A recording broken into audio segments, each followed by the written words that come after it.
শোনো বউ, অনেক দিন হয় আমি আমার বাবা মাকে হাঁসের মাংস খাওয়াতে পারিনি, তাই এবার চিন্তা করলাম একটা হাঁস কিনে নিয়ে আসি, আর হাঁসটা জবাই করে ভালো করে রান্না করে বাবা মাকে খাওয়াবো।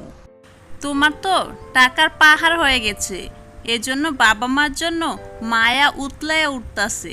আমি বলি এখন তুমি কোনো হাঁস কিনতে যেতে পারবে না, কারণ টাকার দরকার।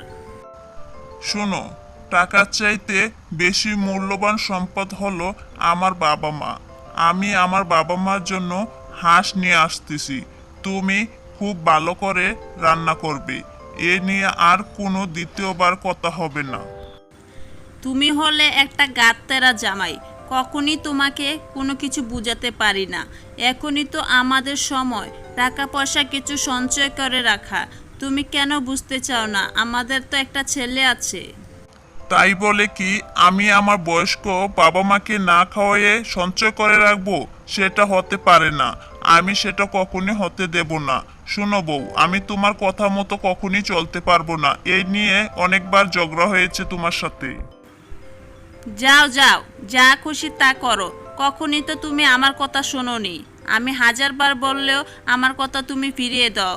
তোমার মতো গাত্তারা জামাই আমি কমই দেখেছি। আজকে আমার কাছে অনেক বেশি খুশি লাগছে, বাবা মায়ের জন্য একটা হাঁস নিয়ে যাচ্ছি। কি, হাঁস নিয়ে চলে এসেছো? কত টাকা দিয়ে হাঁসটা কিনেছো শুনি? অনেকগুলো টাকা খরচ করেছো, অযথাই তুমি টাকা খরচ করছো। এ বাবা মাকে খাওয়ালে কি হবে আর না খাওয়ালে কি হবে? শোনো বউ, তোমার কি তোমার বাবার বাড়ি থেকে কখনই কোনো কিছু শিক্ষা দীক্ষা দিয়ে পাঠায়নি শ্বশুর বাড়িতে? হ্যাঁ, তুমি সবসময় এভাবে কেন কথা বলো? এ হাঁস এখন আমি রান্না করতে পারবো না, পারবো না, পারবো না, পারবো না। ওই কুটনি বুড়ি আর বুড়ার জন্য আমি এখন এ সুন্দর হাতটা নষ্ট করতে পারবো না। বউ, তোমাকে বারবার সাবধান করে দিচ্ছি, মুখের ভাষা ঠিক করে কথা বলবে, আমার বাবা মাকে সম্মান দিয়ে কথা বলবে। এ হাঁসটা তুমি রান্না করো, এ হাঁসটা রান্না করবে, রান্না করে আমার বাবার জন্য আলাদা, মায়ের জন্য আলাদা তরকারি নিয়ে রাখবে। আমি যেন এসে কোনো কিছু না শুনি। খারাপ আচরণের জন্য এবার আমি তোমাকে মাফ করে দিলাম, দ্বিতীয়বার মাফ করব না। যাও যাও, যা খুশি তাই করো। এখন আর কি করা? হাঁসটা যখন নিয়ে এসেছো, রান্না তো করতেই হবে। রান্না না করলে তো হাঁসটা চলে যাবে। বউ, বারবার বলে দিচ্ছি, আমি যেভাবে বলছি তুমি কিন্তু সেভাবেই করবে, নিজে কোনো চালাকি করার চেষ্টা করবে না। যদি এটা প্রমাণ হয় তুমি চালাকি করছো তাহলে খুব খারাপ হবে। তুমি এখন যাও, আমি রান্না করছি। আর একটা কথা এখানে বলো না, মেজাজটা এমনি খারাপ হয়ে গেছে। ডাইনি টুনি নিজের হাতেই হাঁসটা জবাই করলো, আর সে মনে মনে ভাবতে থাকলো, কি দরকার শ্বশুর শাশুড়ির জন্য হাঁসি মাংস রান্না করার? সে রান্না করবে ঠিকই, কিন্তু সেটা শ্বশুর শাশুড়ির জন্য না, সেটা সে নিজের জন্যই রান্না করবে। মা, মা তুমি কি রান্না করছো মা? আমার জন্য তুমি হাঁসের মাংস রান্না করছো। আহ, কি সুন্দর ঘ্রাণ। মা, অনেক দিন হয় আমি হাঁসের মাংস খাই না। বাবা বুঝি আমার জন্য হাঁস নিয়ে এসেছে। সারাক্ষণ খাই খাই করো না, বাবা তোমার জন্য হাঁস নিয়ে আসেনি, বাবা এসেছে তোমার দাদি আর দাদার জন্য। কিন্তু তুমি চিন্তা করো না, আমি তোমার জন্য এ হাঁসের মাংস রান্না করেছি, আমি একটুও হাঁসের মাংস তাদের দেব না। ওই কুটনি বুড়ি আর বুড়া কি এত বড় হয়ে গেছে হাঁসের মাংস না খেয়ে নাকি সে এখন হাঁসের মাংস খাওয়ার জন্য এমন করবে? মা, তুমি এভাবে দাদা দাদুকে কথা বলো না, তুমিও একদিন বয়স্ক মহিলা হয়ে যাবে, সেদিন কিন্তু তোমাকেও সবাই এভাবে কথা বলবে। সেজন্য বলেছি দাদা দাদিকে সম্মান করে কথা বলো। তুইও কি তোর বাবার মতো হয়েছিস? দিন দিন বড় হয়ে যাচ্ছিস, তোর কি জ্ঞান বুদ্ধি একটু হচ্ছে না? হ্যাঁ, তুই কি বুঝতে পারছিস না? মা, দাদা দাদুকে হাঁসের মাংস দেওয়ার পর যদি হাঁসের মাংস না থাকে আমি খাবো না। তা হবে কেন বাচ্চা? তোমার জন্যই তো আমি রান্না করেছি, তুমি দেখে নিও, তোমার জন্য আমি অবশ্যই রাখবো। দেখো মা, আবার দাদার দাদির মনে যেন কষ্ট না হয়, তখন কিন্তু খুব খারাপ লাগবে। এই নিয়ে তুমি কোনো চিন্তা করো না, যাও এখন, আমার রান্না হয়ে গেছে, খাবারের সময় তোমাকে আমি ডেকে নিয়ে আসবো। তারপর ডাইনি টুনি তার শ্বশুরের জন্য একটা রুটি নিয়ে গেল। এই নিন, এই রুটিটা খেয়ে আমাকে একটু উদ্ধার করুন। সারাটা দিন আপনাদের পিছনে খাটতে খাটতে আমার কোমরের হাড় ক্ষয় হয়ে গেছে, আর কত খাটাবেন আমাকে? কিন্তু বৌমা, আমাকে যে আমার ছেলে এসে বলল আজকে হাঁসের মাংস দিবে, কই আমি তো হাঁসের মাংস পেলাম না বৌমা। আমি কি হাঁসের মাংস খাবো না? আহা হা, শ্বশুর মশাই হাঁসের মাংসর আশা বসে আছেন। হাঁসের মাংস কোথায় থেকে হবে? হাঁসটাকে তো কুকুরই নিয়ে গেছে, আমি কোথায় থেকে দেব? কি বলছো বৌমা? এমন একটা হাঁস কুকুরে কিভাবে নিয়ে গেল? আমার ছেলের কতগুলো টাকা নষ্ট করে একটা হাঁস কিনলো, আর আমরা খেতে পেলাম না। হয়েছে হয়েছে, এখন এ রুটিটা খান আর খেয়ে আমাকে উদ্ধার করুন। আর শুনেন, হাঁসটার যে কুকুরে নিয়ে গেছে এ কথা আবার আপনার ছেলেকে শোনাবেন না। আচ্ছা বৌমা, দেও, এই রুটিটাই তো এখন আমাকে খেতে হবে, কোনো রকম জীবনটা তো বাঁচাতে হবে বৌমা।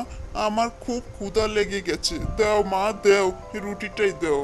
তারপর ডাইনি টুনি রুটির থালাটা সামনের দিকে ফেলে দিল।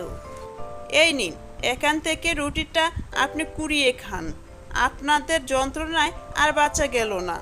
যা শুরু করেছেন না, এত বয়স হয়ে গেছে, মরতে পারেন না, মরে গেলে তো আমি বাঁচি।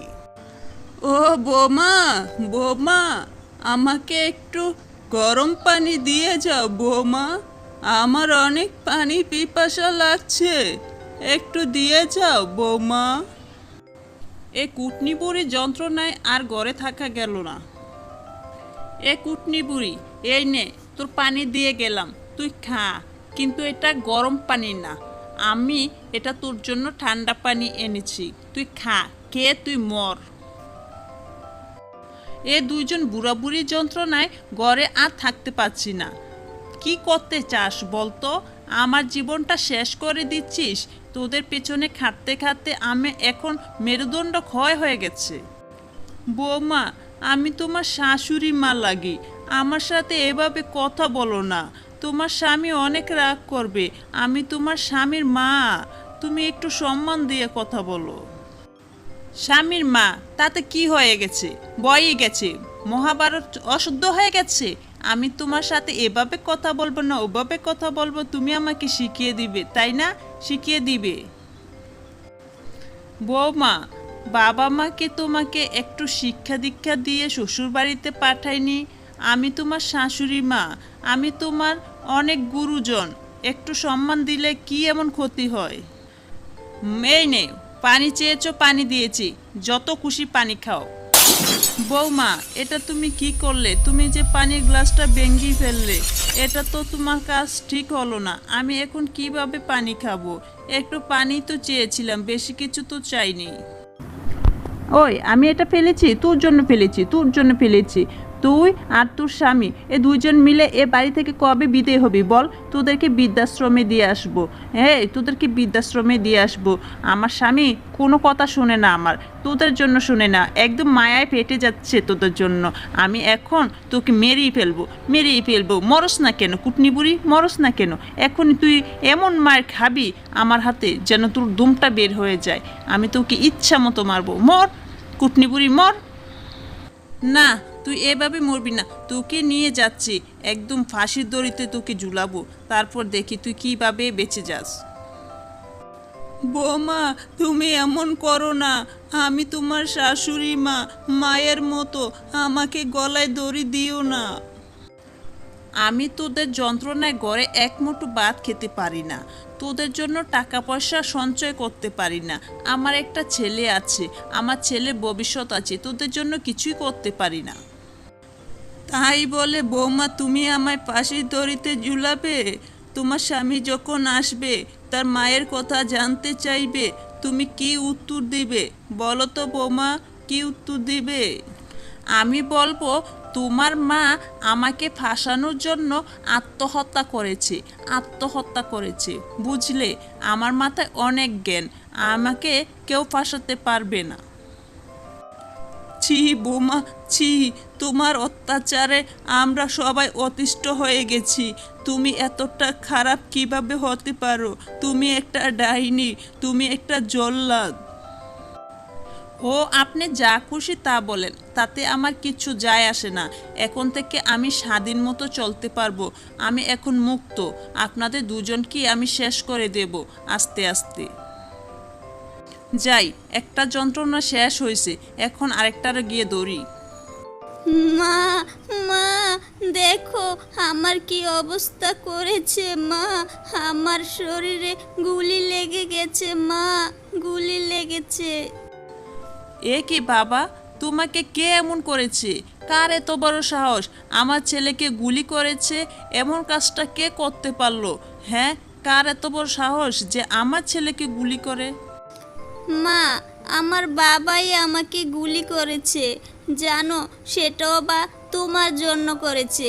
তোমাকে বুঝাতে চেয়েছে কষ্ট কাকে বলে। কি? তোর বাবা কিভাবে গুলি করলো? আর কিসের কষ্ট? আমি তো কিছুই বুঝতে পারছি না। আমাকে একটু বলতো, এভাবে কি কেউ নিজের সন্তানকে গুলি করতে পারে? তাহলে মা তুমি বলো, এভাবে কি কেউ নিজের মাকে ফাঁসির দড়িতে ঝুলিয়ে দিতে পারে? তুমি বলো মা, বলো। তার মানে তোর বাবা জেনে গেছে আমি যে তোর দাদিকে ফাঁসির দড়িতে ঝুলিয়েছি? এটা কি তোর বাবা জেনে গেছে? কিভাবে জানলো? আমি তো জিনিসটা গোপন রাখার চেষ্টা করেছি। তুমি আসার পথেই বাবা দেখেছে।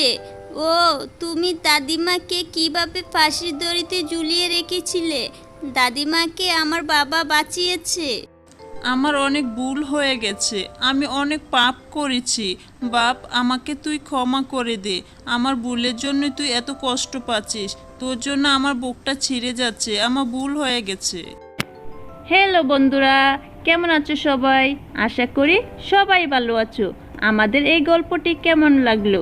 যদি ভালো লেগে থাকে তাহলে অবশ্যই লাইক, কমেন্ট, সাবস্ক্রাইব করে দাও। আর নতুন নতুন গল্প পেতে আমাদের সাথেই থাকো। ধন্যবাদ সবাইকে।